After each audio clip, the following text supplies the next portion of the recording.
సాగునీటి ప్రాజెక్టుల విషయంలో నోరు అదుపులో పెట్టుకోవాలి. మనసు స్థిరత్వంతో ఉండాలి. ఏది పడితే అది ఎట్లా పడితే అట్లా మాట్లాడడం అనేది అత్యంత ప్రమాదకరం, చారిత్రక తప్పిదమవుతుంది.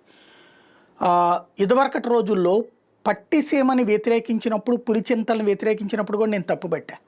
పులిచింతల్ని అప్పట్లో వ్యతిరేకించినప్పుడు పులిచింతల అనేటటువంటి ప్రదేశంలో నీళ్లు నిల్వ ఉంటే మీకేంటి నష్టం? కొన్ని ప్రాంతాలు మునుగుతాయి. అట్ ద సేమ్ టైం కోట్లాది ఎకరాలకు, ఇది లక్షలాది ఎకరాలకు సంబంధించినటువంటి ఒక కీలకమైనటువంటి స్థిరీకరణ ప్రాజెక్ట్ అన్నది ఆ రోజునే ప్రస్తావించాను నేను. అట్లాగే పోతిరెడ్డిపాడు ఎత్తిపోతల పథకాన్ని పెంచేటటువంటి సందర్భంలో 11,000 క్యూసెక్కుల నుంచి 45,000కి పెంచేటప్పుడు కరెక్ట్ అన్నటువంటి వాదనే చెప్పాను నేను. అలాగే పట్టిసీమని వైఎస్ఆర్ కాంగ్రెస్ పార్టీ వ్యతిరేకించినప్పుడు కూడా తప్పుబట్టా. ఎందుకంటే పోలవరం నీళ్ళని తీసుకొచ్చి ఇక్కడ కలిపడానికి ఆల్రెడీ పోలవరం కాలువలు కట్టేస్తే ఇంకేం ప్రాబ్లం, అవసరం లేదు అన్నప్పుడు ఇటు పులిచింతల దగ్గర నుంచి ప్రాజెక్టుకి సంబంధించిన నీళ్లతో పట్టిసీమ అక్కర్లేదు. కానీ పులిచింతల పేరు రాజశేఖర రెడ్డికి వెళ్తుంది కాబట్టి దాన్ని చేయలేదు. దానికి ఇవ్వాల్సినటువంటి 600 కోట్లు ఇస్తే పట్టిసీమ అక్కర్లేదు లెక్క ప్రకారమే. కానీ భవిష్యత్తులో కృష్ణ నీళ్ళు వస్తాయా లేవా, అది కదా సందేహం.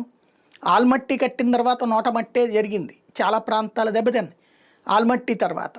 కాబట్టి భవిష్యత్తులో కృష్ణ నీళ్ళు రాకపోతే పులిచింతలు కట్టినా అక్కడ నీళ్లు కనుక మధ్యలో వరదలు వచ్చి వస్తే ఓకే, లేకపోతే ప్రాబ్లం. ఆల్టర్నేటివ్గా ఇంకోటి కడితే నష్టమే ఉందన్న పాయింట్ నేను రైట్ చేశాను. అది పట్టిసీమ అనేటటువంటిది గోదావరి నీళ్ళని తీసుకొచ్చి కృష్ణలో కలపడం. అట్లాగే ఇప్పుడు రాయలసీమ ఎత్తిపోతల పథకాన్ని తప్పు పట్టడం అంటే, అది తప్పని చెప్పడం అంటే అతిపెద్ద ద్రోహం చేసినట్టు, రాయలసీమ ఖచ్చితంగా ద్రోహం చేసినట్టు. ఎందుకంటే పైనున్నటువంటి వాళ్ళు కిందకి నీళ్లు రానియకుండా ఎత్తిపోతలతో ఎత్తి పోసుకుంటుంటే అబ్బెబ్బే మనకు అక్కర్లేదు, ఎత్తక్కర్లేదు, పొయ్యి అక్కర్లేదు అని చెప్పడం పచ్చి ద్రోహం కాదా?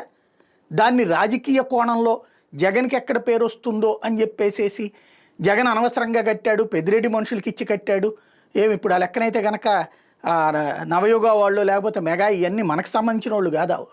లేకపోతే ఇంతకుముందు రాయపాటి కట్టినటువంటిది పోలవరానికి సంబంధించి మనకు సంబంధించిన వాళ్ళు కాదు. ఆడెవడైతే మనకేంటి కాంట్రాక్టర్ కడతాడు. మన సమస్య ఏంటి ఇక్కడ? అది తప్ప రైటా?